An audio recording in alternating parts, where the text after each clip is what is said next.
Oh, where's Tyler gone? That's a good start to the show. There he is. Yeah, no. There we are. No, I was. Hey, this was all just part of the plan. Oh, okay. I wanted to make people think I was not there and then appeared. Hey, it's live. What do you expect? Oh my Mate, goodness. this is episode 55 of In the Corner. This is going to go absolute train wreck. We are live on SJP World Media. We're live on Facebook, YouTube, Twitch as well. I nearly forgot about Twitch, which is where I started my stuff. So yeah. But man, Tyler, I can see you. You've got a face. I can see you. What is that about? I know. The beard is I awesome. can see you too, BenNny. Oh yeah, thank you. Yeah, and a Fickle Yourself T-shirt. Whoa. Because if yeah, I mean, hey, I'm representing SJP World Media. I'm on In the Corner with BenNy Mac. We've got a special guest, but I'll let you introduce it. So BenNy, yeah, we're actually seeing each other. It's a big video debut. We are live, pal, as Vince McMahon would say, and I'm just excited to join you.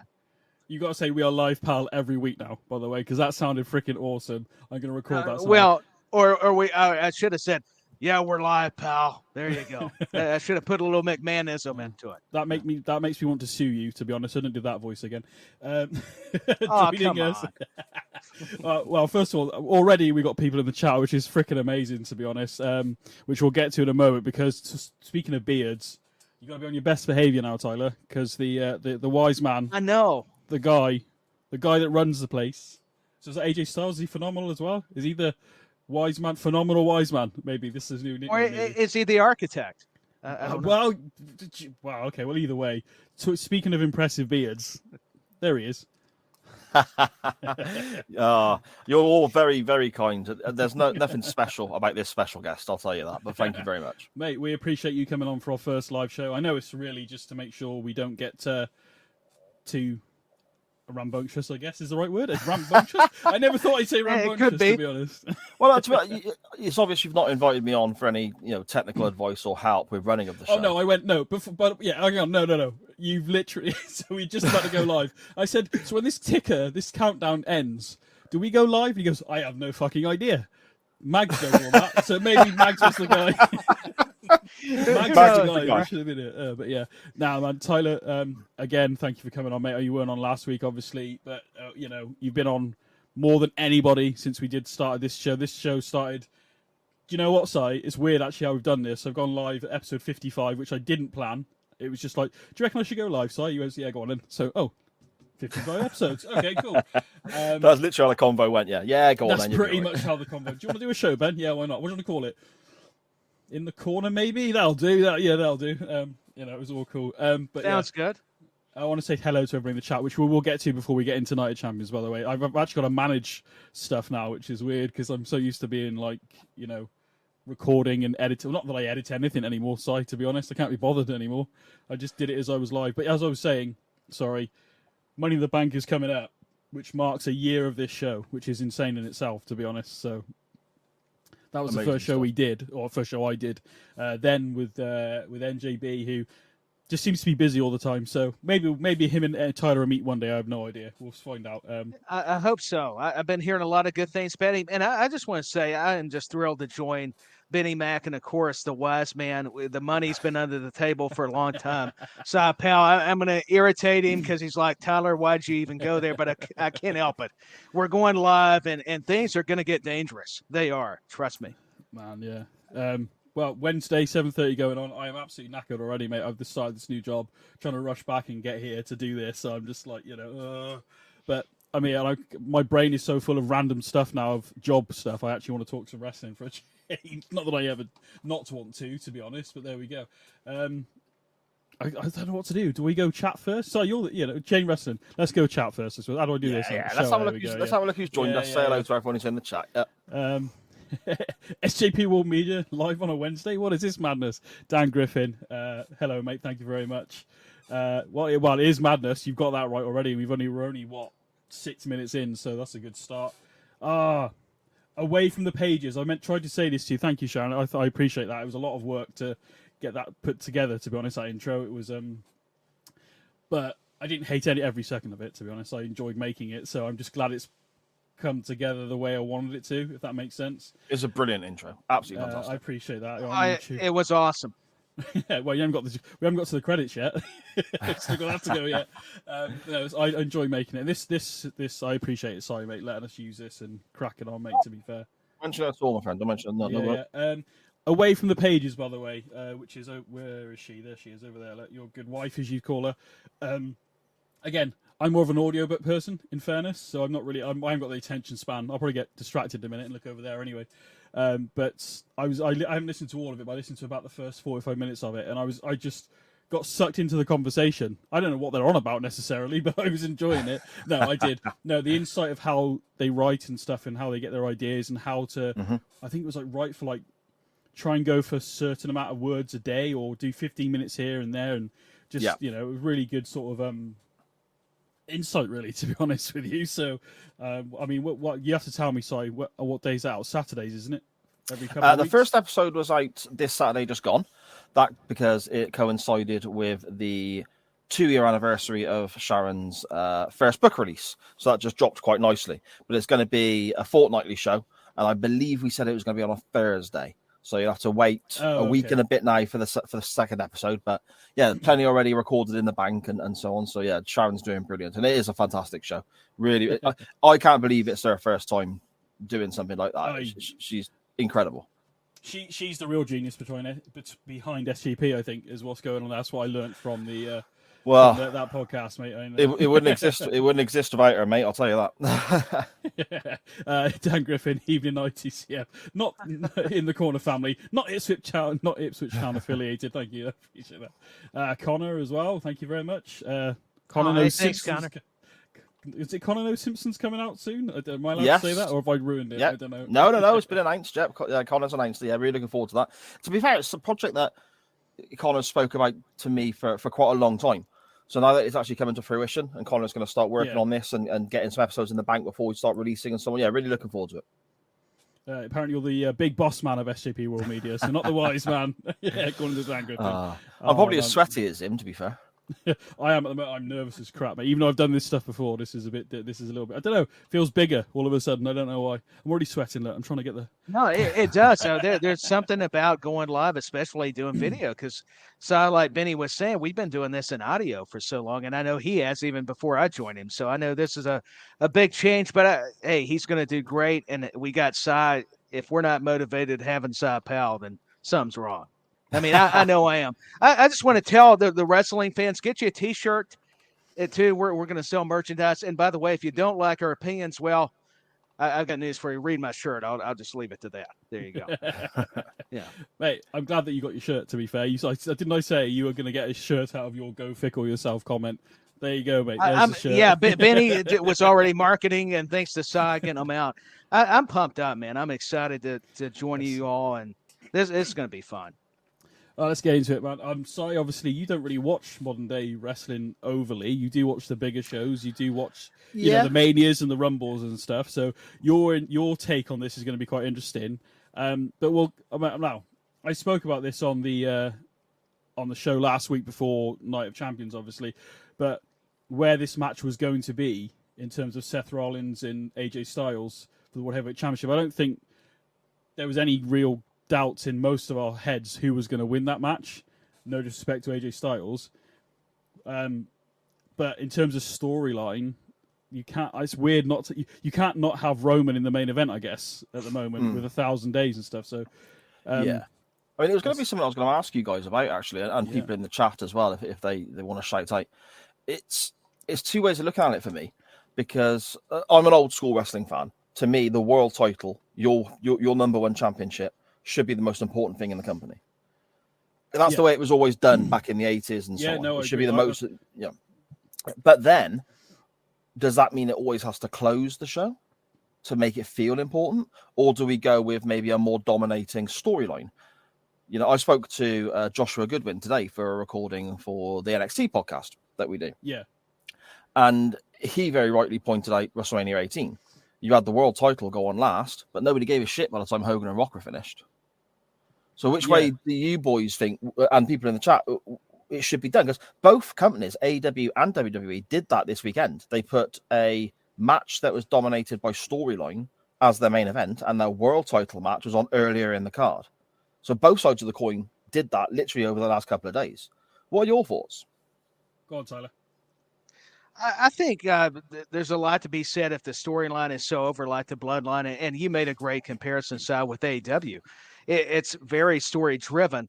Now, I do admit that I love that the world title means something, and I think they're trying to do that with all the companies again.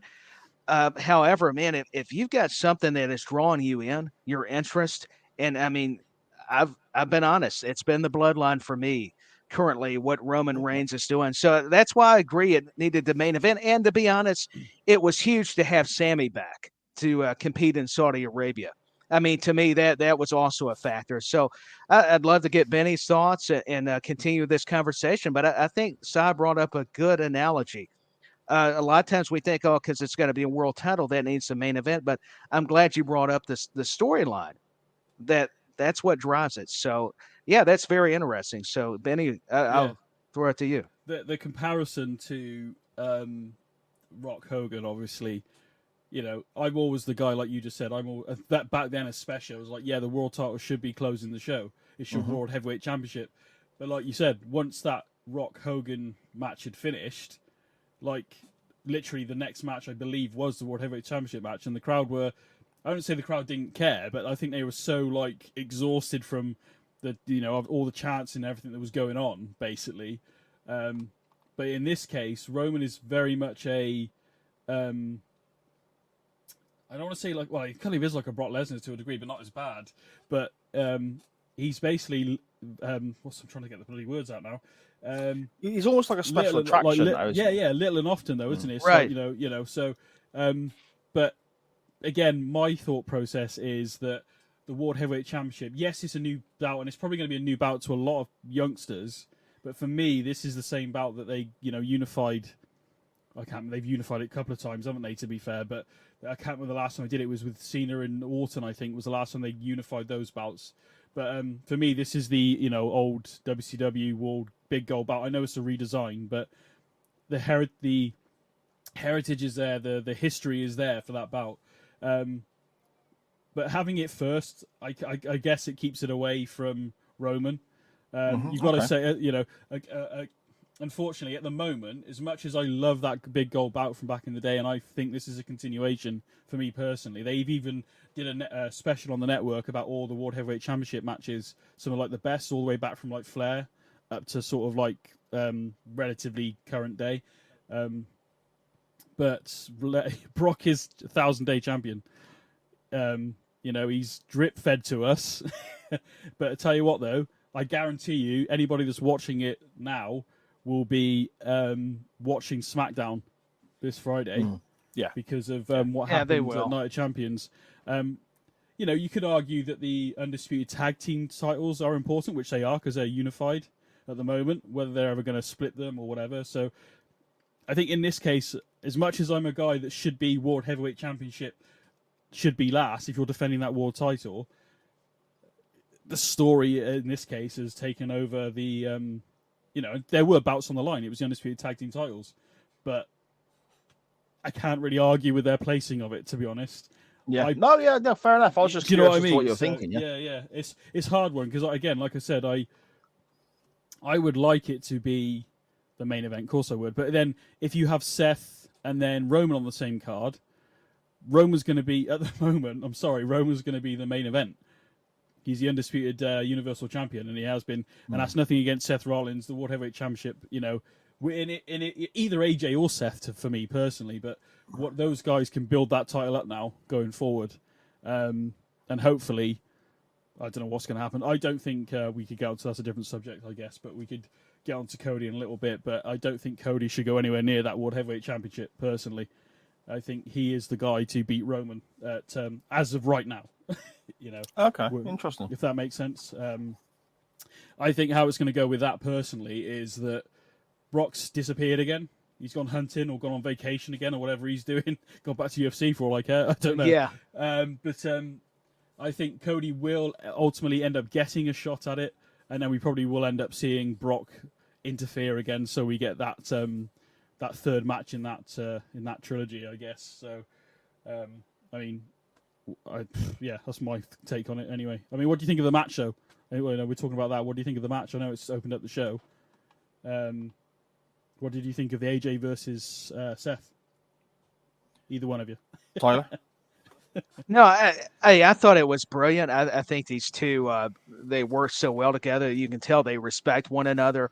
I liked how AJ started out aggressive, just like Seth did. He went it for the where he worked the calf over and the submission, and I just like how Seth. These guys were taking risk, and whether Seth was hurt or not, he did sell the tweaked knee so perfectly, and to do the stomp and I'm not going to break down everything because, you need to go back and watch the match. It was just the way these guys move. They're so smooth in and outside the ring. And they showed you why they're two of the top stars anywhere in professional wrestling. So I thoroughly enjoy this match. So, and that's all how I'm going to sum it up. Just give you some brief highlights. So I'll throw it to whoever else wants to go next. I think this was the match that they needed to have. I know it seemed obvious with the tournament who they were going with, but anytime you get AJ Styles and Seth Rollins, it's going to be a money match, and that's what it was.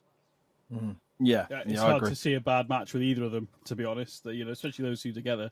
They didn't. A couple of wonky moments. And there's the issue with the foot under the shoulder on the one move, and the referee had to move the foot for the pinfall. There was a stomp that the commentary tried to explain away as the stomp. He was trying to stomp his hand, but it was obviously he just missed, and the camera made it look like But I mean, AJ is just superb and has been for decades, and I think Seth Rollins is probably the best in-ring performer they've got on his day on their roster. So I think you're going to struggle to get a bad match. Not that you'd want one, but I think you're going to struggle to get a bad match if these two are facing off against each other. See, I enjoyed it. I mean, I can't tell you if it was the right decision because, like you said, Benny, I don't watch enough WWE television week to week to know if it was the right decision to go with Seth. But I can see nothing wrong with it because the guy's superb, isn't he? Yeah, I mean, they've done the whole brand extension. We had AJ turn up on Raw this week and to shake Seth's hand, but ultimately AJ shouldn't. And then they had a main event which was AJ and Seth versus two of the members of the Judgment Day, and it's just like you're not supposed to be there, AJ. I get okay, you're supposed to be. I mean, we've had Paul Heyman there, and we've had the pretense of I'm a visitor with the little thing and stuff, and I can kind of forgive Heyman to a degree, but now you've got a mainstay, allegedly a mainstay on SmackDown with AJ Styles, now teaming with your world champion on Raw. This is meant to be a brand extension, so either do it or don't. Yeah, As much as I like to see AJ Styles in the ring, I enjoy the tag team match on Raw, but this is meant to be a brand extension. By all means, come out. Thank you very much for the match.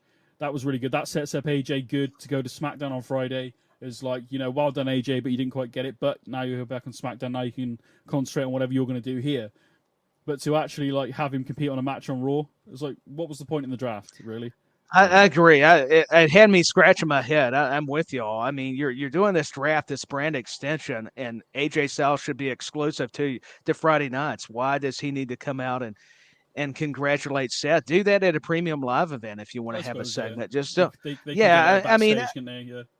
yeah, or something. I mean, and that's just my opinion, but I can't help but stand in agreement. It's just, why are you needing AJ Styles there? To me, it seems maybe they're lacking in their main event for Raw. Maybe they made the wrong decision. Maybe AJ should be on Raw. Maybe they made the wrong decision. Why have you done a brand extension, then a tournament for a World Heavyweight Championship that's meant to be exclusively for Raw, but now you've got SmackDown competitors competing for it? Yeah, right. Maybe what they should have done was have the tournament before the brand extension. Then when whoever won it, then that person would then stay on Raw. Logically, It makes more sense. Yeah. This way they did it. They split it. They went, oh yeah, here's a World Heavyweight Championship. I love tournaments. I think they're brilliant. And I love the fact that the World Heavyweight title's back. But some of this has made no bloody sense, basically, is what I'm getting at. Before we move on, a few little comments here. Scottish Danny, I feel AJ was the right choice, but Seth in WWE is the WWE / Triple H guy, so there's no doubt who was winning. To be honest, the way it was booked, you could, as much... there was a moment where I thought maybe AJ Styles, maybe they'll bring him to Raw. That would have been a good way for him to say, well, sorry, lads, I'm now off to Raw because this is a Raw exclusive championship. But they didn't do that. So, you know. I mean, that's a fair comment by Danny. Yeah, definitely. Griffin, Daniel Griffin, given how Sammy was announcing in Arabic along with Roman stuff, the tag titles had to be main event in hindsight. Yeah. Yeah, I think, Tyler, you touched on that earlier, Sami Zayn being there and going back there. So, but True. I mean, couple that yeah, with Dan, Roman. I agree with it. Yeah. Scottish Danny again. Hello. I've always thought Bobby Lashley versus Umaga shouldn't have main event. Should have main event to WrestleMania 23 as it was the biggest than HBK and Cena. Was it though? Does anybody remember this? Was that WrestleMania 23? Yeah, I'm a fascinating HBK take. mark, aren't I? So I'm a Michaels mark. So I'd have to respectfully disagree with you there, Danny. Oh, okay. Is that why he's done it? Is that why he's? Because wait, what do you? I'm going to tease and say I'm a Bret Hart guy, so I'm going to disagree just to have fun and pick it, Danny. Because I'm not a Shawn Michaels guy. Let's continue the conspiracy. Ladies and gentlemen, I am looking for a new co-host. So, hey, I'll wear the Bret Hart shirt next week. Don't worry, I've got a Bret Hart shirt. I'm going to wear it next week. I don't know if I agree with this, Daniel Griffin, but okay. Cody belongs in the mid card. Gunther to win Money in the Bank and beat Roman. Hey, I'll tell you what. Talking about Gunther, the match that he had at Night of Champions, I was watching this guy and I'm thinking, that's a world champion right there. That's a world champion in waiting. 100%. So I completely agree with Dan Griffin's point there. But I love Dan to bits, but he's a notorious Cody hater. So fair enough. We'll get used to it over here and in the corner again. Although now the truth comes out. We've lost viewers now as well, so obviously that wasn't the right thing to say. Intercontinental champ. You mentioned Intercontinental champion Gunther. I think we are going to see a world championship on this guy. I think maybe he'll be one of the main events at Mania next year. I think they forecast this already in a sense of Gunther went the distance in the Rumble at this past year. It came down to obviously number 30, which was Cody, and number 1, which was Gunther. Gunther needs to drop the IC title beforehand, but I think maybe it will be Gunther versus whoever the World Heavyweight Champion is, because that's where he is right now in terms of Raw. So I feel like they're forecasting like Gunther, and why not? He's the longest reigning IC champion in recent memory. Every match he's had defending the title is almost Gunther versus Roman, by the way. I'm not against it. It would be freaking amazing. Gunther Lesnar, take my money. Lesnar, take my money now. Yeah, I was about to say just any kind of encounter. I mean, they teach that at Royal Rumble. That's why I'm glad you are bringing this up. Lesnar and Gunther. My goodness, that I'll tell you what. I'll need a shirt just to go. I'm a mark for this. I mean, this will be good. Yeah. We have the Montreal versus like the British Bulldogs or something going on here. Like, there we go. That's what we need to do. I'm going to do Brett against America, even though I'm an American, and then I don't know how that's going to work, but let's do it. Let's bring a lot of anarchy in the corner. Yeah, keep me back on track. Yeah. Anyway, champion. Obviously, Gunther. I think we both had this in our predictions as well. Neither one of us thought Gunther was going to lose. Nothing against Mustafa Ali, as I said on the podcast last week. I don't dislike Mustafa Ali. I think he's really good in the ring. I don't like this positively Ali thing he's doing at all. No, stop that for me. Yep. Please stop. The match went out how I expected it to go, really. I mean, what did you guys think of the IC Championship match, really? Tyler or Si? Take a pick. I'll go ahead. I'll tell you, like Si saying, Gunther has got that. He's believable because his promos, when he says he's an in-ring general, you believe it when you watch this guy. He's immaculate. And the way he can sell for Ali, and credit to Ali because he went after the legs. Going after the bigger guy, he knew he was at a disadvantage, but the way Ali and Gunther worked, considering they had two different styles, it shows you it takes two to tango, like Corey Graves would talk about on commentary, and it was evident. And I was just so impressed by this matchup. Sure, everybody's like, why are we getting Ali versus Gunther? But then it made sense. They were in Saudi Arabia, and that's not a knock. I think he's got some kind of Middle Eastern heritage, but he's a star. Regardless, Ali proved, man, he can work with anybody. So I just think the match was everything we thought it would be. It was actually one of the show stealers. So, man, those chops from Gunther, my chest was hurting, and I'm not even taking them. I mean, the way the reaction, that just shows you how into it we get with these matches. So I thought Gunther was going to retain, but Ali had a great showing. Okay. Yeah, the comment you just brought up then, Benny, from Scottish Danny, saying Gunther Ali was 8 minutes of meh. I wouldn't say it was just as in it was rubbish, but it was just kind of there for me. The outcome was pretty predictable. I don't think anyone was in doubt that Gunther was going to walk away still Intercontinental Champion, but I kind of got this vibe throughout the whole pay-per-view, to be honest. I mean, the main event, fantastic storytelling, fantastic moments. We'll obviously come to that shortly, but the majority of the card I thought was decent. I enjoyed it. Don't think there was anything there that made me rush back and watch it again, though. Apart from the main event, I think you're right in terms of that. In terms of, I think the IC title match did what it had to do. It wasn't, again, I was expecting a bit more from it. I'd have liked to have seen Ali do a little bit more and make you think that Ali could actually beat him. None of us are thinking, watching this match, that Ali's going to win, but I'd like to, that moment of could he beat him? Have the tease. So I think you're right there. In terms of classic pay-per-views, you can go, I watch this back because of this, and this. But yeah, I think, again, overall, I enjoyed the show. I enjoyed watching it at the time. But like you said, going back to it, like you said, main event is probably the only one. I mean, in terms of shock value, which we'll get onto a little bit later, Asuka, the Raw Women's Championship match, not in terms of the match by any stretch, but in terms of the finish, I did not see that coming at all, which we'll get into in a little bit. But yeah, I think you're right. I mean, anything to add, Tyler? No, I mean, that's what's great. We all have differing opinions. I'm actually coming at it positive. So what's wrong with me? Normally, I'm disagreeing on this stuff. That's what makes it cool. That's what makes this show great. And nothing to add. We can move on. A few more comments in there. Dan Griffin again. Gunther is incredible. I heard those chops in close quarters, and they sound like gunshots. Hey, that's a good comparison. Gunshots, yeah. It's man. I haven't seen it live. Obviously, Money in the Bank's coming up. It's going to be in London. Anybody in the chat go in, let me know. I was on.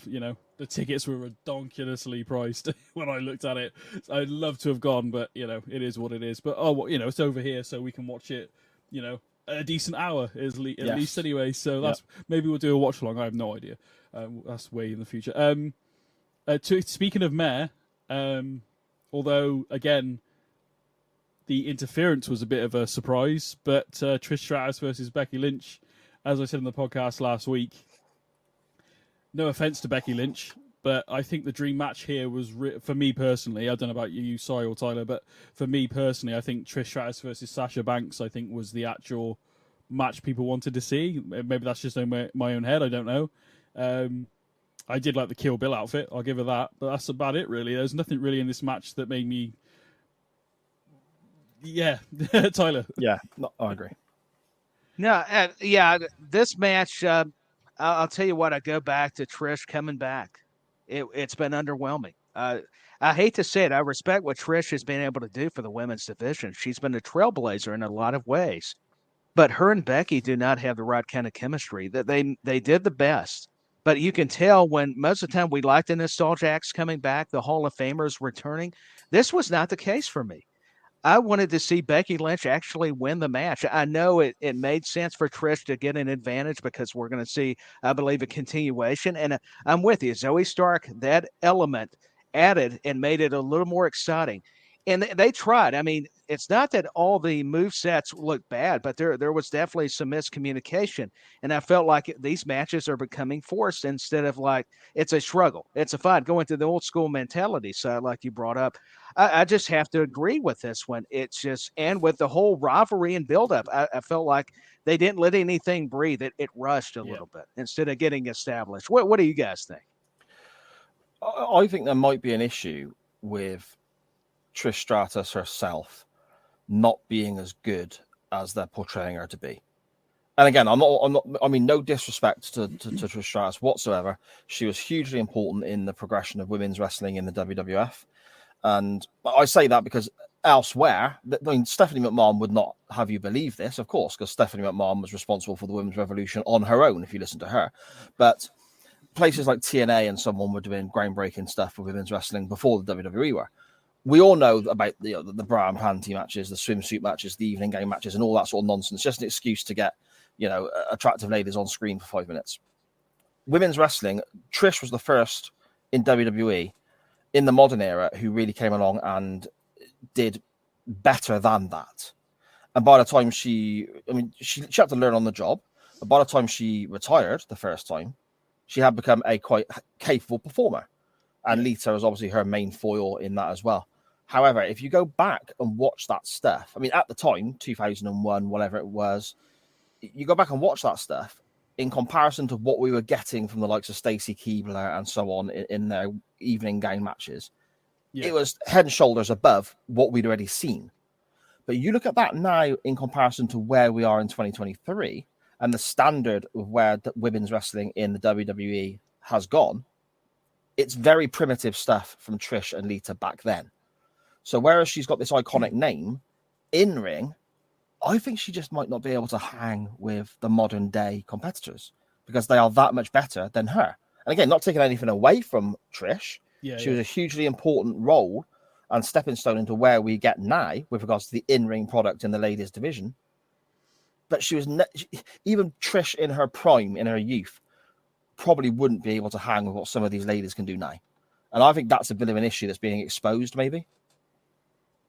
I think that's a brilliant point. I think you're right there, to be honest. And I was wondering also, I mean, now you said that, I'm not thinking this so much now, but I was also wondering whether there was an issue maybe between Becky and Trish and neither one because they are from their own particular eras, essentially, not wanting to back down, maybe. And that's where the miscommunication's happening. The chemistry's not there, but actually what you just said, Si, I think might be it rather than what I was thinking, to be honest. Potentially. And I mean, with regards to Trish winning, to me, it's going somewhere else. This is just a part of the story. This isn't the end game for me. So Trish winning on the night and the way she won with the outside interference, it's just another step towards the final chapter of this story. This isn't the end, I don't think so. No, I mean, the introduction of Zoe Stark, I think, is a better move because I think she could have a better match with Becky Lynch going forward. And she could. Sorry, go on. No, I was just agreeing. She could. Oh, okay. Dan Griffin, the WWE is still trying to rise organic man popularity of Becky Lynch as well. She's been banned since the return. We touched upon this a few podcasts ago, I think, when we talked about Elias and Bray Wyatt even. Now, with Elias is probably a better example because they got rid of Ezekiel, which everybody hated, and everybody was like, well, that's clearly Elias and blah, blah, blah, whatever. They brought Elias back. Great. Now what? Problem is with the man stuff, it was organic, which is what Dan Griffin's on about here. So was Elias. So the walk with Elias stuff was organic, and now they're trying to redo it. It's not worked. Yeah. Baron Corbin's a different story. But apparently he's now he's appeared in NXT. I don't know if you guys saw that. He's appeared in NXT. I did see a clip. So in their champion. So assuming he's going for that title since he can't seem to get over on the main roster, I assume. That's a different story. I mean, anything else? I mean, I'm not. I want to be for the women. The only match I can think of, obviously, you've got the Trish and Lita. Was it 2005 Raw main event, which was the first time women had ever been main eventing. Loved it. A triple threat match from WrestleMania 19. I think it was Victoria, Trish, and Jazz. I mean, I could be misremembering. It's been a long time since I've seen it, but at the time, I remember thinking this is a really good match for the women's match at the time. So you got to think as well. Trish is older as well. You got to bear that in mind. You know, I mean, you'll laugh at this, Benny, but she's even older than I am. I know you like to dig at me about my age, but she's even older, and she looks far better than me. Of course she does. But yeah, she's even older than I. And that beard looks amazing, mate. Don't put yourself down. That beard looks amazing. The beard is terrific. If I could look. 37, mate. This is the best I can fucking do, so don't worry about it, man. All right. Yeah, that's all we can say about that. I think Asuka. This is what I was referring to a minute ago, ladies and gents. But I did not see, as much as I wanted Asuka to win it at Mania. I did not see this happening. The way they did it was really good as well. The the match isn't amazing, but definitely better than Trish and Becky, I think, in terms of the actual match. Not, obviously the introduction to Stark was really good, but the match was meh. But again, this is where we talked about story at the top of the episode. You need to have something in there other than just, you need to say thank you to me. I think we needed to see Trish maybe lay into Becky a few more times. I don't know. just something more than we had, which was not a lot. Overall, I like the match. I was really shocked by the outcome for this. So, I mean, sorry, what did you think of that one again? I'm a big Asuka fan. I have been since her NXT days. I think she is fantastic. She's unique. She's money. She's a merchandise dream with the masks and the makeup and everything. You can do so much with her. She can work, face and heel, whichever way. I think Asuka is fantastic. Yeah. I'm going to say something that is maybe a little controversial now, but I can't help it. It's the way I feel. I've never really got it with Bianca Belair. Don't upset Tyler. Don't upset Tyler. I've never, I've seen matches that she's had and thought, wow, that was an incredible match. But I've never 100% got it.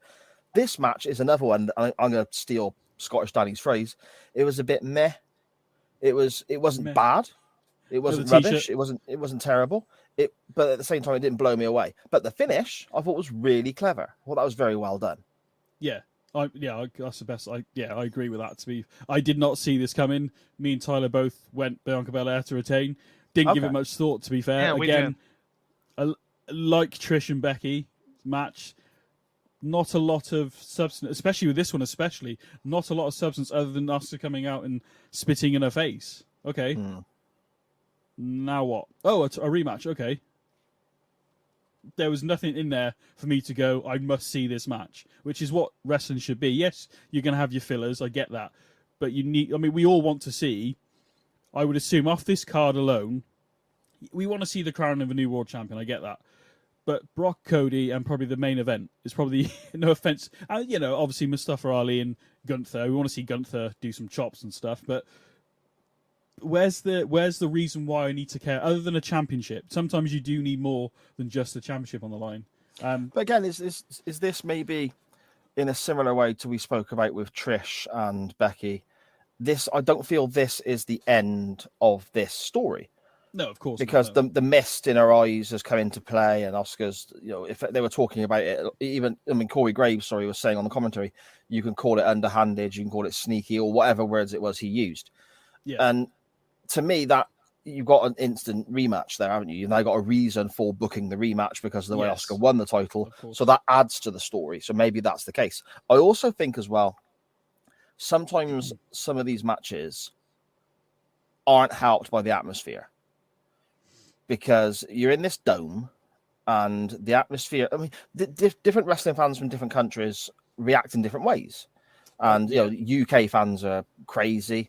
You go over to Japan and it's very respectful. They sit and watch and so on. Yeah. So you get different atmospheres in different places. I think here in, correct me if I'm wrong, it was Jeddah, the name of the city? Jeddah, that's right. Yes, in Saudi Arabia, yes. Yeah, okay, so they're watching these ladies matches in the way that they would naturally react to a ladies wrestling match in that country, I'm assuming. Now, you add to that the fact that it's in a dome.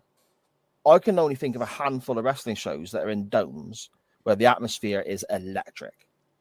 Yeah. Because just the nature of what the building is, there's a vast space above them. It's not like a tiered stadium where the seats go up the sides all the way to or whatever. It's a big ass dome. Yeah, of course. So the noise and the atmosphere can go up. And then you're losing it. It's the same as the Tokyo Dome for New Japan. It's historic and it looks incredible, but the atmosphere sometimes in the middle of the card feels like it's just disappearing somewhere. So I wonder if that hurt it a bit. No, a lot I don't know. I'm just guessing. I don't know. I'm just guessing. I don't know. A lot of wrestlers it's have talked fascinating. about that. Yeah. A lot of wrestlers have talked about that in the past, haven't they? About the whole where the sound goes, and on TV you can't quite hear it and stuff like that. So, Tyler, obviously you're a big Bianca Belair fan, obviously. Hopefully you're not too angry with what we just said. I'm sorry. No, there's no need to apologize. What Sai said was not untrue. I mean, as much as I like Bianca, and a lot of it's my affinity for her. She's from Knoxville, Tennessee. I'm a Tennessee guy. She's definitely athletic. Yeah, Right. She's definitely powerful and got the strength, and she's got the whole presentation. She's definitely fits the criteria. Unfortunately, I think she's been exposed a little bit. I think it's been the opponents that it's one thing for them to carry you, but they've had to carry her a little bit too much. Okay. And Asuka, she is unique and she does have the pain. And I love the Great Muta references, the myths. That is awesome. The nostalgia. There it goes, that word.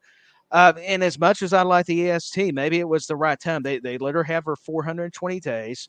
And who knows, like I was saying, a continuation of a story where, she can win it back. Maybe even if she doesn't, you can still continue the rivalry.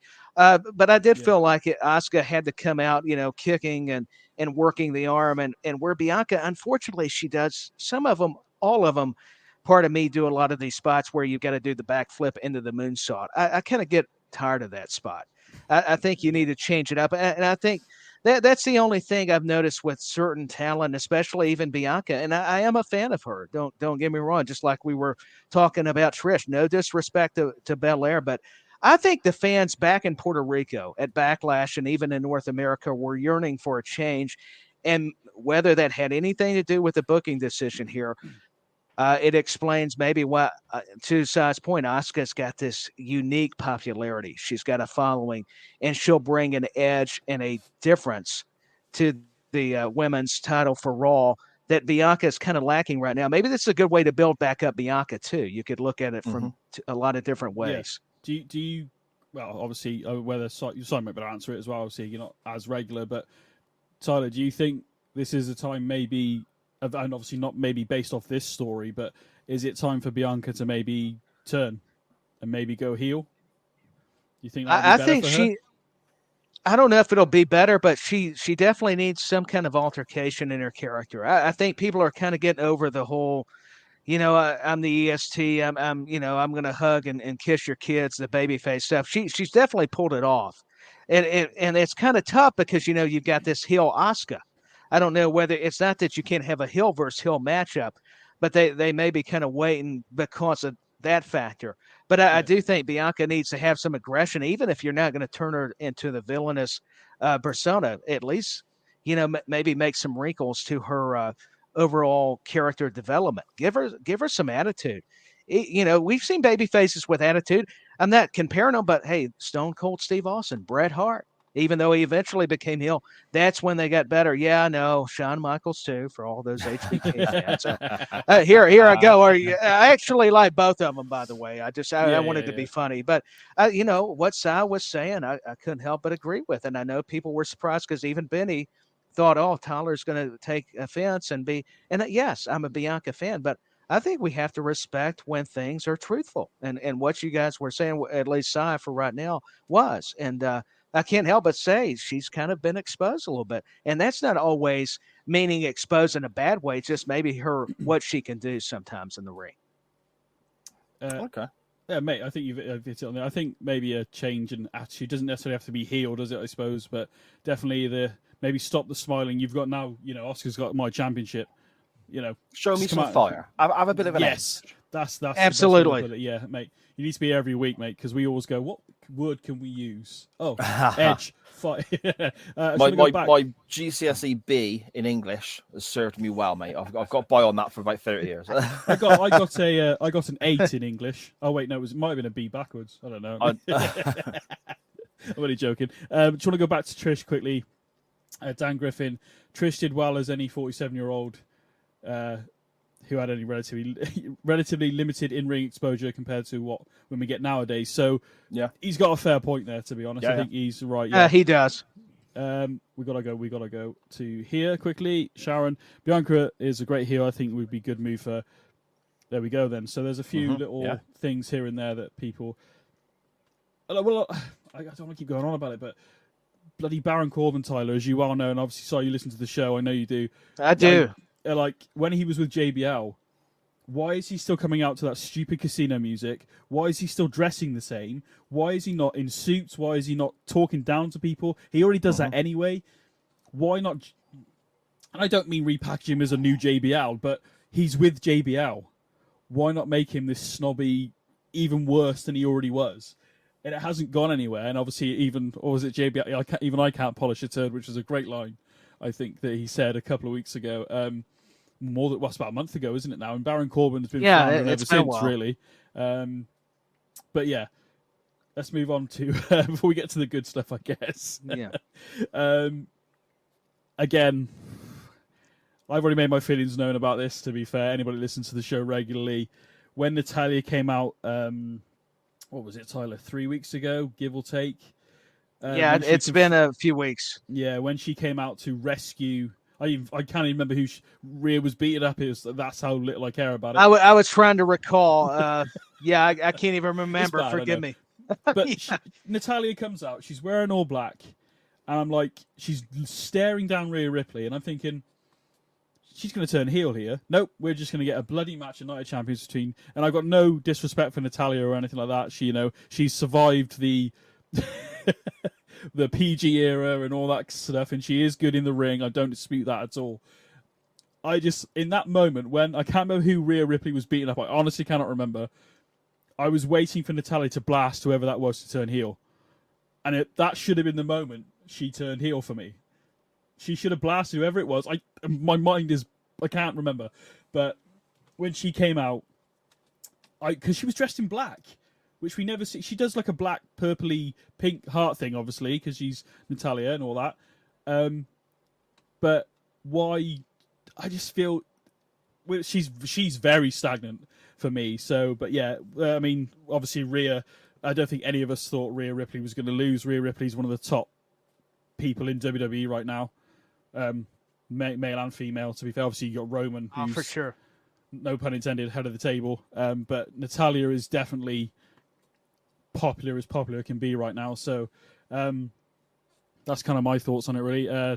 Tyler, what do you think about the SmackDown Women's Championship match? Is what we're talking about, obviously. Well, I was definitely shocked that it was a squash match in a sense, but I get it because it was a way to make Rhea look even more dominant. I did hate it for Natalya on her birthday. Natalya, I don't know that she needs to be heel. It's kind of the Bianca conversation, regardless of the colors. I know me and you had talked about BenNny, and I can't wait to get Sai's take on it. However, it's just when Natalya, maybe she just needs the attitude. Maybe that's all it was. She has lacked a lot of things. It's became very stale. Stagnant's a proper word. But Rhea's just on another level. And Dominic being the distraction, that made sense from the beginning.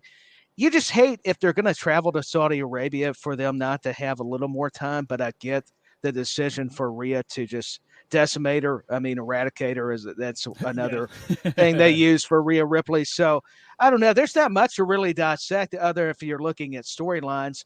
I just think Rhea's on a different level, even with a Natalya. Like we were talking about Becky and Trish. Becky's ascended to heights thanks to Sai's brilliant observations that, quite frankly, Trish is kind of left behind. And once again, not trying to sound disrespectful either. It's just the evolution of women's wrestling has just, it's been phenomenal. Pardon the pun for AJ Styles, but he would appreciate that one. Yeah.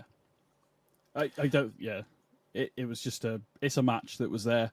Even the sorry, but even the build up, because we had an altercation between them backstage on Raw a couple of weeks ago, and it was Rhea telling Natalya off for getting in the ring, saying, "If you ever get my business again, I'll beat the snot out of you." Basically, I'm paraphrasing.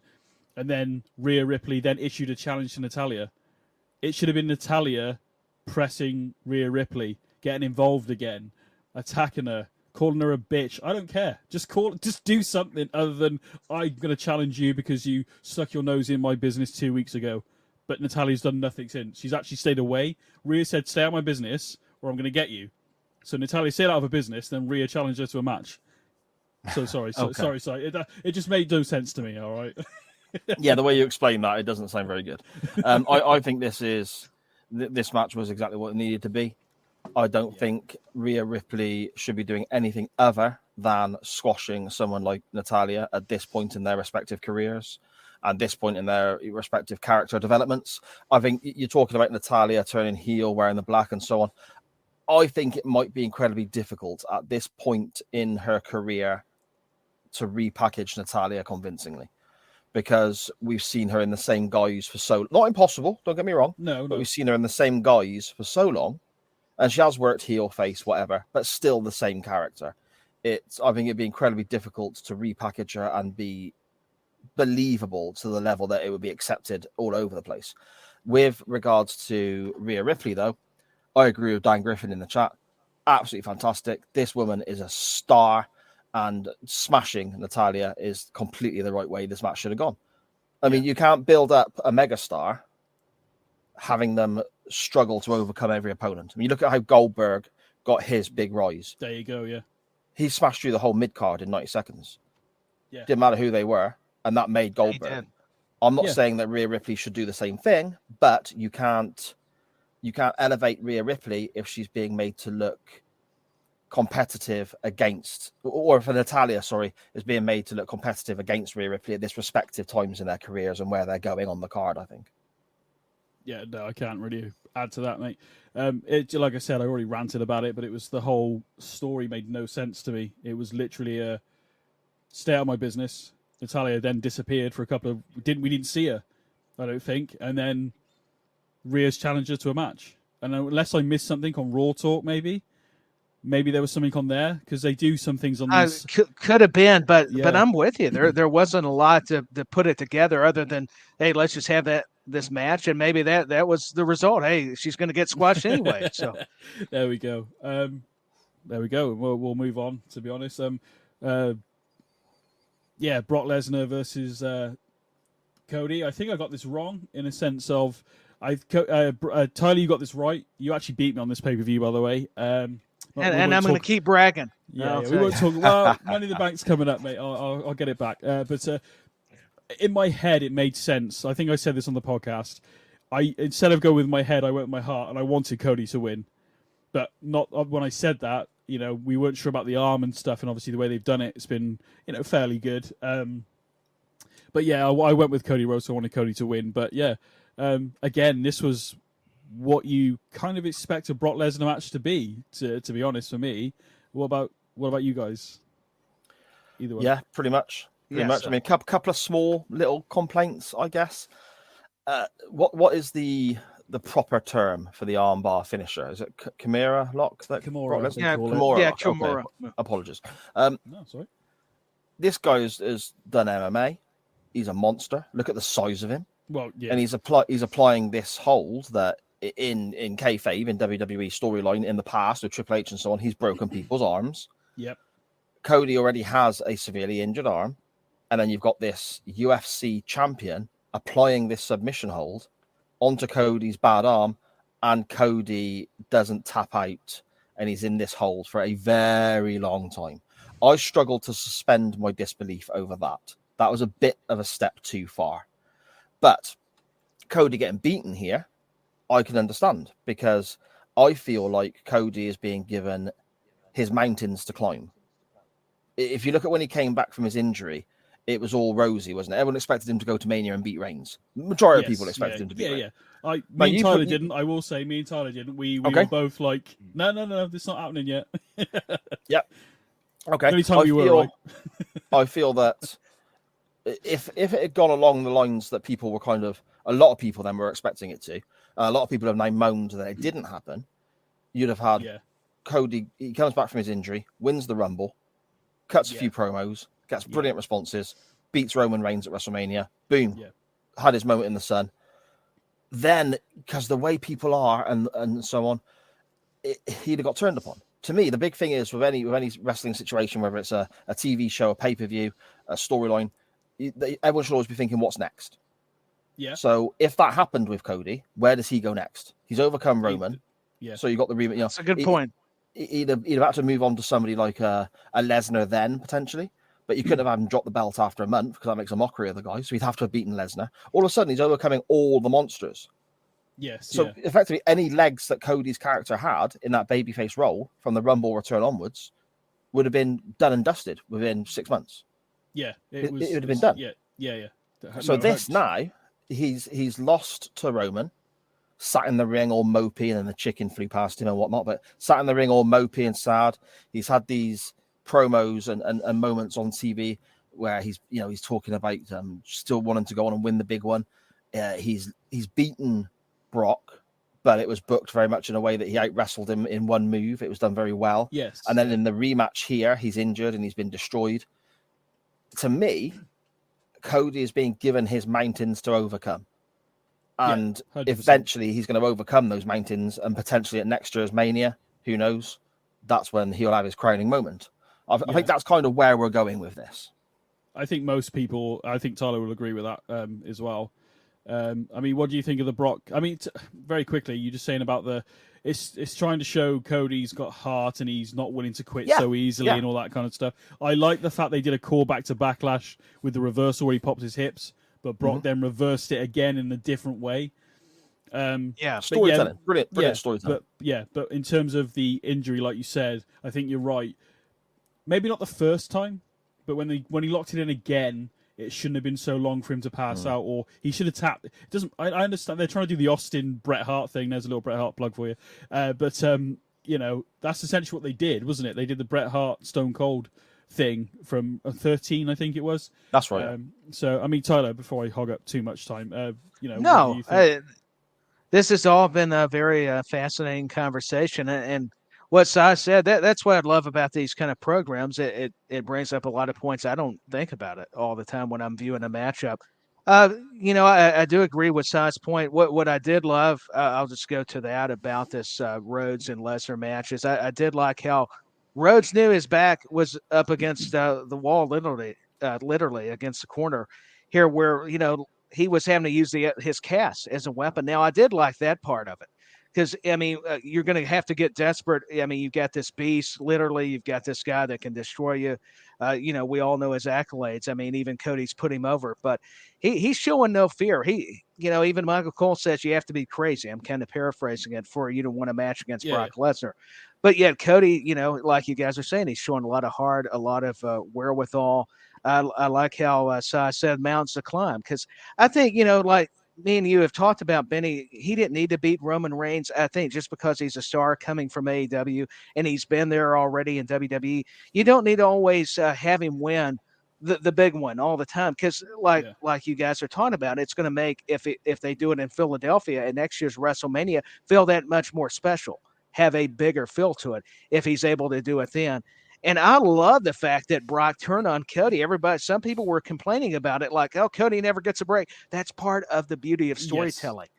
Yes. That's why if they can hook you and make us aggravated, I love that. I think we need more twists and creative to have the fans not get everything we want. It's like life. You don't get everything you desire, and you're not going to get it with wrestling, even though you enjoy it. So, it's the beautiful execution of. And I get it. The logic kind of maybe misunderstood with the submission and stuff. But the way this match and this rivalry has been between promos, and you can talk about the interactions been so-so with security and Adam Pearce, but it's there. I mean, it's been very good. I've actually found myself very intrigued by what's going to happen next with Cody and Brock. So this match accomplished what we thought. Maybe we're going to get Money in the Bank, but I have a feeling we've got to get it at SummerSlam, but how much more can they carry out? Maybe the issue before SummerSlam. I think a big thing as well is with regards to overcoming the obstacles in put in front of Cody and so on. But all good baby faces have to do that. They have to overcome these big obstacles. I think if you look at in semi-recent history, I suppose, the two standout biggest fan favorite moments in recent WrestleManias, you have Kofi Mania and you have the Yes Movement with Daniel Bryan. Now, Kofi Kingston and Daniel Bryan, you look at all the obstacles they had to overcome on their way to their moment, and Daniel it made Bryan it mean so much more. Daniel Bryan especially. No, it did. Daniel Bryan. I think that's kind of what we're looking at, Yeah, basically, yeah. Daniel Bryan especially went he even won the WWE title and literally had it taken off him seconds after winning it from Randy Orton with the Money in the Bank briefcase. So, I think you're right. I think we are going to see Cody versus Brock again. And I feel like it's going to be SummerSlam. Yeah. I think, we've started having qualifying matches for the Money in the Bank. Obviously, Kofi's injured at the moment. If he is entered into it, maybe Brock gets involved, and that's what leads us next to every time Cody thinks he's rid of this guy, Although he has issued an open challenge this week on Raw, so he's kind of made his own bed this time round. But but yeah, basically, I think we are looking at Cody Brock, and I was thinking, is it going to be Hell in a Cell? I kind of hope it isn't. I actually would like to see this be, if they are going to do this. I'll ask you what you guys think, but I thought Hell in a Cell because that makes sense. But we've already kind of seen some good ones lately. Finn Balor, Edge, and then obviously Cody and Seth was really good because it was a legitimate injury and stuff like that. I think it might be a last man standing match possibility maybe between Cody and Brock. I don't know how that would really work though, because obviously Brock is just a freaking. But because we've seen Cody not tap out, as you said, Si, even though it took you out of it a bit, the heart. Cody, that could prove Cody to be standing up and have more heart in that sort of scenario. Yeah. I mean, yeah. what do you guys think about? Obviously, I think we're all in agreement that we are going to see Brock versus Cody again. Yes, we've got to get it. But no, I think it is important, and that's that old school mentality. I'm glad Si brings it up, like with Dusty and Rick. Ric Flair and Dusty. Dusty had to face the adversity with the Horsemen. So what do? It shows you it could still work. You may have to make some new twists and turns to it. You don't want to necessarily copy it, but when it's been a proven commodity in pro wrestling, I mean, think about it with Bruno and superstar Billy Graham. Even they made him heel. There's been all these comparisons. There's been Austin Rock when Austin turned heel. He joined the Alliance, did he? And eventually they had their big match at WrestleMania. So there's always been these parallels that I just can't help but concur. I mean, I think it's a good way to look at it. Like I say, it helps remind me of a lot of the storylines of old. I mean, Sting, another good example in WCW, with whether it's been Flair or Hogan. No matter how you feel about the match.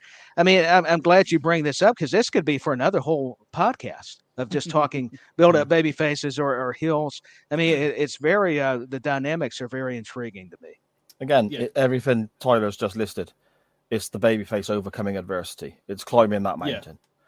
Yeah. It's storytelling, isn't it? And again, we said about it earlier on in the show. Give us a reason to care why these guys are fighting. And that's how you sell tickets. That's how you make money. You're right on. Yeah. And sometimes you can do that within a match. You can make us care within that, but then you also need that story, like you've already said. So why should I care about this or that? But Dan Griffin, the Cody injury angle was crap. People loved him when he powered through a legit injury. Let's do it again, but blatantly kayfabe. It's wrestling, mate. Well, all right, okay. Going back to Dan Griffin again, Cody using the cast was straight from Hulk Hogan school of babyface using heel tactics. Or I just thought of Cowboy Bob Orton straight away. It was my first, Yeah, so that was another good one. Yeah, so that was my first. I even said when he came out, and I was like, well, we're going to see a bit of a Cowboy Bob Orton go out, which they redid back at WrestleMania 21 as well when he was ringside with his Orton against Taker and stuff like that. So I've got no issue with it. As I said, there was a couple of qualifying matches on Raw. Ricochet defeated The Miz. Miz pulling out all the stops, by the way, quickly before we get to the main event. Actually doing a crossbody from doing hands, doing some, where's all this stuff's been, Miz? Like all of a sudden. I noticed he waited for the Money in the Bank qualifying match, evidently. He's had it in him. Dolph Ziggler doing his usual, putting somebody over that's come up from NXT this week as well, although I do like JD. Ace, what do they call him? Is it the Ace of Spades? No, it's not Ace of Spades, is it? What do they call him? JD Was it the Irish Ace? Irish Ace, thank you. I get it wrong. I'm thinking of Shayna Baszler, that's what I'm thinking of. The other qualifying match was Shinsuke Nakamura, and he defeated Bronson Reed via pinfall. I actually kind of wanted, no offense to Shinsuke, I actually kind of wanted Bronson Reed to win this one, because to see that big guy climbing a ladder with all these little high flyers and all those people that are probably going to be in it, could we not have Bronson Reed in it? I would have actually quite liked to have seen that, to be honest. I don't know whether you've seen much of Bronson Reed, Si. I get a Bam Bam Bigelow kind of. I know he's not as tall and not as big or anything, but I do get that sort of. Pardon me. I've seen bits. But not enough to pass. If you're saying Bam Bam Bigelow likenesses, and that's a not big. Yeah, not in the sense of how they look or anything, but his whole sort of I guess I am maybe not in the sense of he looks like Bam Bam Bigelow. It's just that just a big guy, more agile. Yeah. He's got the athleticism. Right, Yeah, there you okay. go. Yeah, so he's on the rise at the moment. I don't think. Hopefully, we'll see more. I'd like to see him get a few more wins and stuff, obviously, but that comes with time. So hopefully, we'll see him. But I already get that thing with him when he comes out now. When his music hits, I'm like, oh, here we go. This is going to be a fight because him and Bobby Lashley, we only got a smidgen of it. We only got like a tiny bit of it. Then they were. One's on Raw, one's on SmackDown, and it was like I was actually quite looking forward to seeing those two go at it a bit more because it ended up being a double counter, I think, about a month ago. So, but yeah, I'm ranting on about other things now. I got to mention this very quickly. We got new women's tag team champions again. Liv Morgan injured, so I know you're a fan of Raquel Rodriguez, Tyler. She ended up teaming with Shotzi. I kind of liked the idea of Chelsea Green and Sonya Deville winning this, to be honest, but we ended up having Shayna Baszler and Ronda Rousey winning the tag team titles. Here's the thing. I know people are hating on it, but I'm trying to look at the other side of it. And Chelsea Green, Sonya would have made a formidable team. I just think, man, with Baszler and Rousey, these two we're talking about aggression and being legit. I mean, I think maybe this is what they were going with and why they went with Rousey and Baszler, because Baszler had already been a tag team champion for the women's division. Now you gave Ronda this other accolade. And I'm trying not to overanalyze it. I get it's not the wow factor everybody was looking for, and as much as I like Raquel Rodriguez, but I'm not hating it because these are two legitimate, just that I wouldn't want to mess with them. I'll say I'll do anything you want me to. Don't break my arm. Don't try to hurt me. Seriously, I mean, if that's what I mean, suspend your disbelief. It's how they use them. And to me, you got two ladies from UFC backgrounds, or at least MMA, especially with Rousey and UFC. Why not kind of use that for momentum and really build them up again? I think Rousey needed something, and so did Baszler. So why not just give them the titles? And that's the way I'm kind of looking at it. It's big names as well, isn't it? Yeah. Ronda Rousey's obviously got a big name to her, hasn't he? Let's be honest. Yeah. And yes, that's going to shine a light on the women's tag division, which to me has been weak for quite a while. So that's a big deal. I'm a big Baszler fan as well. I think she is fantastic. And I also think as well, after they've been smashing their way through teams and so on, eventually, because we know that this is how it works, and especially in WWE, they're going to split. Think of the matches between the two. Whether that's 6 months, a year, 2 years down the line, however long it takes them to do this. I hope it does take a while, so we have a story going into it. Again, we come back to that word again, don't we? A story. Yeah, but correct. I hope that they're given time as champions, so when the split happens, it matters.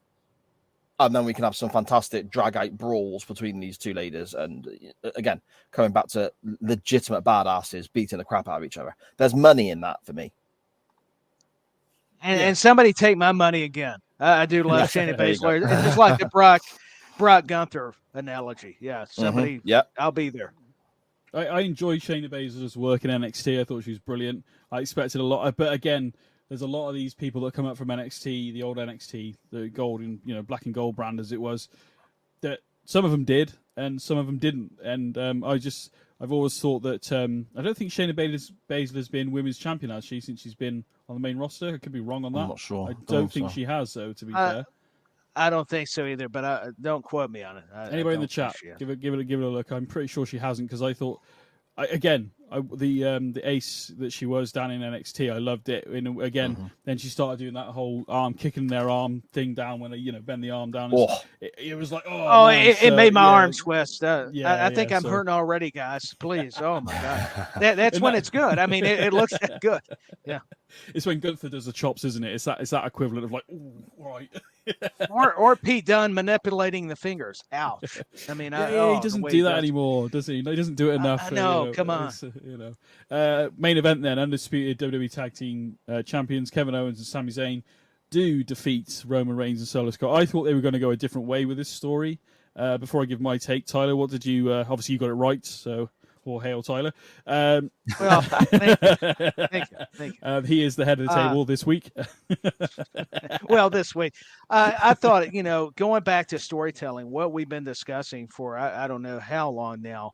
It's just been brilliance. I mean, You could probably see the holes or mistakes, sure, but the way that the bloodline has now been teasing the implosion.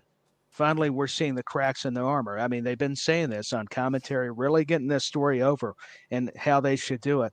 This has been one of the greater storylines that I've told Benny this, I've probably shared this with Sai, that I've ever seen in at least the modern era. And that's not because I'm pro WWE, it's just the facts. The It's way fantastic. Roman, yeah, and the Usos have been doing, and with Solo and Paul Heyman especially, my gosh. Here's a good throwback. You forget that Paul Heyman, and Sai can help me out, Samoan SWAT team. He was Yes. associated with relatives before he even got involved with Yeah, the late next 80s, generation. Yes, absolutely, and I love it. And Paul Heyman, his expressions, the body language, I like the psychology here. Sami Zayn and Kevin Owens are not only entertaining when they need to be serious, they can. I love the fact that Sami got to do the Arabic, going back to Dan Griffin's point, and I touched on it earlier. As a way to talk bad about Roman, because Paul did the ring introductions, which were fantastic, and everything about this match when Sami and KO seemed to get an advantage. Roman would pick his spots, whether it be a spear, it was just the intricacies of that main event. And that shows you why, as much as we respect Seth and AJ, to everyone's point, why that makes a argument to why this needed the headline and be the main event. And the fact that Sami got to wrestle in Saudi Arabia along with Kevin Owens. So let's respect KO. And the way this team has built up chemistry, it shows you how great of workers not only are, we think Solo or Roman are, but credit to Sami Zayn and Kevin Owens for being able to, for both teams, let me say it like that, to pull this off. And of course, we know the big spot. I'm going to let you guys take that away. I don't, there's so much to unpack here. It's really hard to dissect it. So I'm going to throw it. I just came away thinking this is another just twist and turn, and actually very nice way to accentuate another part of this story. So that I'm just going to leave it there. I mean, I'm not surprised that Jimmy's the one who snapped, because he's always been the hotter head of the two. But considering everything that's happened, I'm still a little bit perplexed and I'm not dissing it. I can't wait to see how this plays out. But I'm still a bit perplexed on why Jay is still struggling. Now, is it because Solo Sikoa is by the side of Roman and he knows how Roman can treat, and he was the first initiate, wasn't he? Jay was, of all this abuse essentially, and all this stuff that went down all the way back from 2020 till now. So is it that or has Roman messed that guy's head up so much he doesn't know whether he's coming or going? I mean, Si, you were at Clash of the Castle. You got to see Solo's main roster debut. I mean, again, you dive in and out of this, and what are you thinking of the Bloodline and what you thought of this match, really? On the Bloodline, first of all, I'm just going to echo everything Tyler said. It's fantastic. I have seen a lot of wrestling in my life. I've seen wrestling from all different companies, from all different decades in time. This Bloodline stuff is up there as some of the best I've ever seen from a storyline standpoint. It is fantastic. It's not just fantastic wrestling TV. It's fantastic TV, full stop. It's fantastic entertainment. It is incredible. And not knowing which way people are going to go and the different levels with each different character. It's just fantastic storytelling. It's fantastic writing.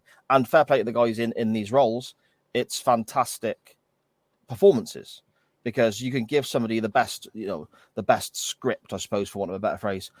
If they can't carry it out in front of the screen, if they can't carry it out, in front of those cameras, then it's wasted. So, much respect to everyone involved in the writing and the delivery of these stories.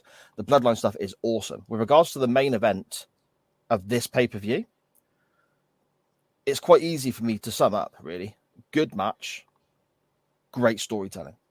That's all it can come down to for me. The finish with the Usos and so on is the highlight of the whole pay-per-view for me, not just this match. This is the takeaway from this, and this is something that's going to get replayed in video packages and highlights packages and special documentaries and so on for years to come. I can't. I echo that 100%. Yeah, I agree. They're on WWE's YouTube channel. If anybody hasn't seen it, they have got a whole, I don't know how far it goes now, whether they've added to it, I don't know. But it has the whole bloodline story from start to, I think it was at the time, it was up to Royal Rumble. So you can see the snippets of all this going on. And we're not talking about 6 months or a year. We're talking, I think, like I said, this began in 2020. Yeah. And it's mental that it's gone this long. And like I said at the top of the show, I bet even you guys would agree, thinking I might watch SmackDown this week. 1,000-day celebration, which is obviously over now, because it was actually 1,000 days at Night of Champions. Yeah. Jimmy's just super kicked him. Jay doesn't know whether he's coming or going. How pissed off is Solo Sikoa for being kicked by his own brothers? Also, I want to go back before Night of Champions very quickly. I'm sure you guys saw, I don't know whether you saw it, but you more likely saw it, Tyler. When Roman bumped into Solo and almost apologized to Solo. It's like, who is... And then when they said there was in the video package, you have to watch it back. Maybe I'm adding to it in my own brain, I don't know. But when they said, I'm in charge of the bloodline, Solo was looking straight at Roman, but they zoomed in the picture a bit. And this is, it's something along the line, I can paraphrasing, somewhere along the lines of, I'm in charge of the bloodline or whatever. But they had Solo in the background just glaring at Roman in a way like, are you... And I'm like, is Roman in charge or is Solo in charge? Because I don't know what's going on there. And the way when he bumped into him, it's kind of like, what is actually... Like, I've never dissected a wrestling storyline as much as this ever. So, I mean... Subtleties, isn't it? Little subtleties. Little, I don't know what they call them. Is it Easter eggs that you can come back to in the future and so on? Just, again, fantastic storytelling. And it's being given time. How many times have we seen something that starts off really well, it gets hot-shotted and ruined in 3 weeks just to get it on the next pay-per-view, and then everyone's going, shit, where do we go next? Yeah. This has been given time to breathe and time to just develop, and it's, absolutely fantastic stuff. And also Dan Griffin in the chat there saying he wants Jacob Fatu from MLW to jump across and partner Solo for another level of threat. If you're not familiar with Jacob, me and my wife were talking about this guy the other night. If you're not familiar with Jacob Fatu, seek out some of his work on whether it's YouTube, MLW, or wherever. Okay. This guy is the business. And he, again, another family member of the, that sort of the bloodline, as the saying is. Yeah, so definitely go and check this guy out. Benny, you would love him especially. Oh, I'll give him a look. When I saw that, I wasn't sure. Oh, sorry, go on, Tyler. No, I didn't mean to interrupt. I was just going to add. So is he the one that does the moonsaults? Yes. Does he do it? Yes, I mean, the guy, it's impressive. Talk about athletic. Yeah, Benny, I concur with Si. You'd love it. That's all I was going to insert. Yeah. Yeah. Send me some links on. This now makes sense because we have this comment come up quickly. My breakfast buddy, Solo Sikoa. And I was like, okay, I'll put it up there. I don't know what you mean. And then we get this. So Dan Griffin saying here, Solo was staying in my hotel in Cardiff, saw him at breakfast and sport the main event. I didn't dare speak to him. He's a scary dude. And then, my breakfast buddy, Solo Sikoa, which is now makes sense, is very with context, that phrase, that first statement, that by itself, that by itself makes no sense. When you have the actual context, okay, that makes more sense. That's really cool. It starts clicking.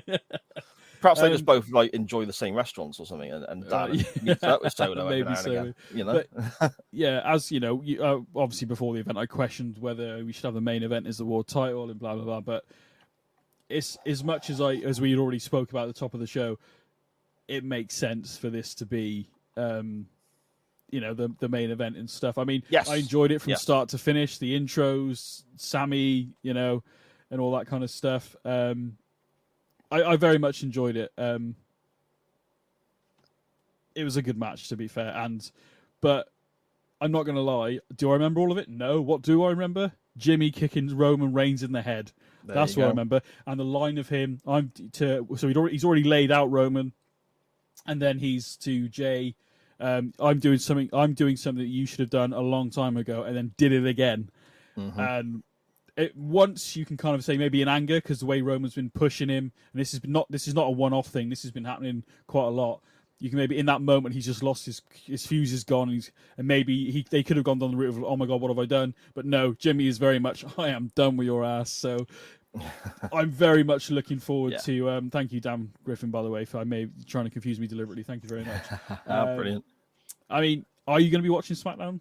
Si? Out of curiosity, you're not wanting to watch? Yeah, stuff? I want to watch SmackDown, and it's again Yeah. down to the bloodline. It's down to the Usos, it's down to Heyman, and it's down to Reigns, and obviously Solo as well. But yeah, that's what I want to be seeing. Yeah.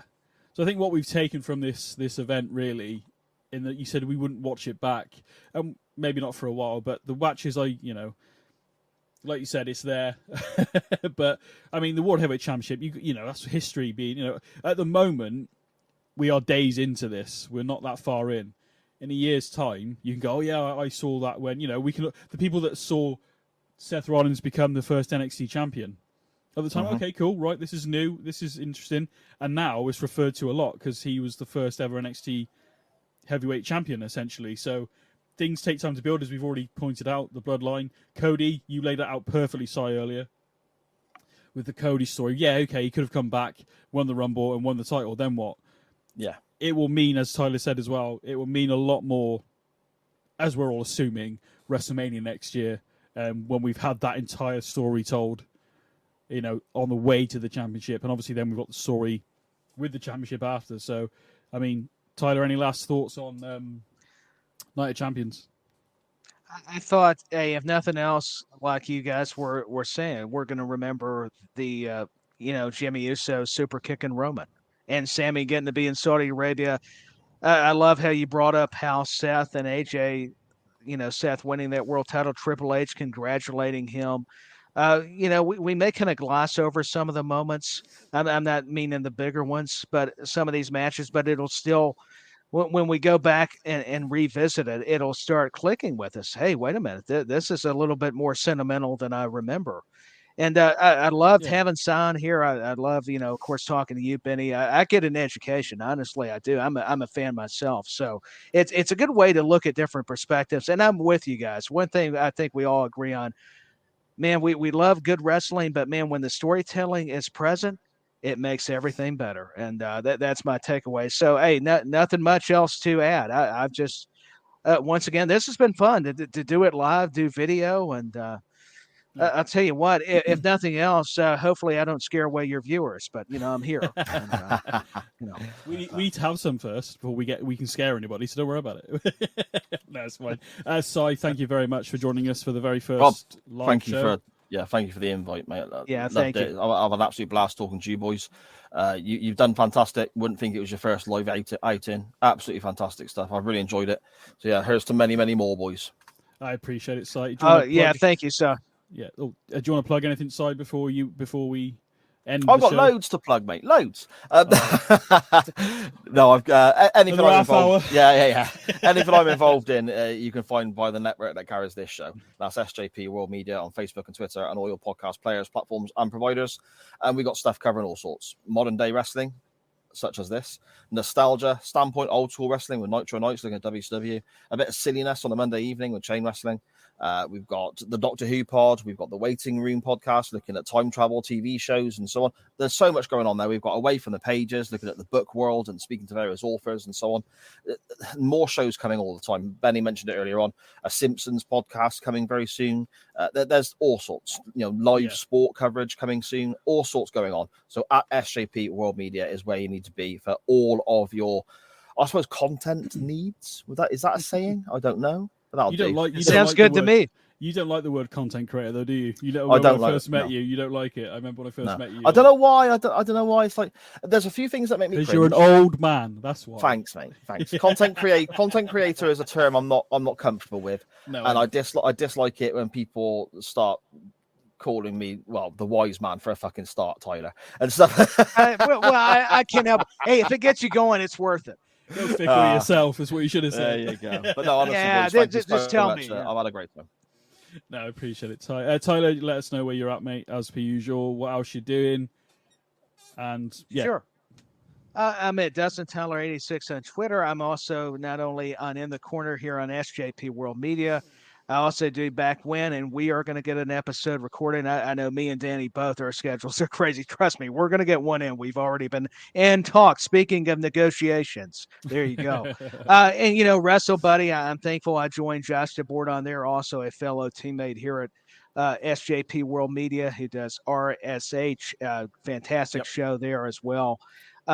Wrestle Buddy. I do the weekly report. I'm doing a new show called Around the Table Wrestling Scoops. I mean, it's pretty much doing what we're doing, wrestling news and stuff. So, yeah, just it's a lot of fun stuff. So, thank you for letting me plug my what I'm doing. No, always, mate. I can't believe you're cheating on me with other wrestling podcasts, but that's fine.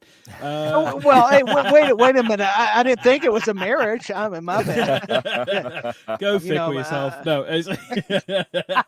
no, I'm only joking. Well, hey, obviously. Yeah. Hey, it works. Hey, get a T-shirt if I'm going to be told. At least buy a T-shirt. Yeah. Yeah. We need to get the links in for that on the show. We'll put that in here somewhere for next week. But no, thank you very much, Si. Thank you, Tyler. Thank you, everybody that did join in the chat. I love the interaction with everybody. I know we didn't get to it. I think we got to most people's comments, in fairness, but I appreciate it. This is episode 55. I can't believe it's 55 episodes. We are, honestly, mate, when we get to Money in the Bank, this is a year of this show. I'm not going to lie. Tyler, yourself, that's the wrong way. Tyler, I always get that wrong with the camera. Yes, backwards. You know, thank you, mate, for jumping in. Si, you've helped me behind the scenes with stuff, and you know what I'm on about with that. So, not technical stuff, as we figured out earlier, but just... Oh, yeah, because I can't do none of that shit. No. How does this work, Si? I have no fucking idea, and we're about 3 seconds from air. So, and don't ask me. I won't be able to help you. So. Obviously, you can listen to this on SJP World Media, on Apple Podcasts, and Spotify, and all those, Google, I think, as well. All the good places where you can get podcasts. So much more stuff on SJP World Media. I'm stalling, Si, because I can't find my bloody... There it is. I'm still getting used to this. There we go, for the credits. But yeah, this is episode 55. We were live. We're going to be live again next week, 7:30 UK time. I think 2:30 Eastern. Is that correct? Yep. Yeah. And thank you for putting that on the tweet earlier, by the way. I appreciate that. It helps me out, right? Because there's so much going on worries. today. No worries. But yeah, this is In the Corner. This is the first live show. Hopefully it wasn't that bad.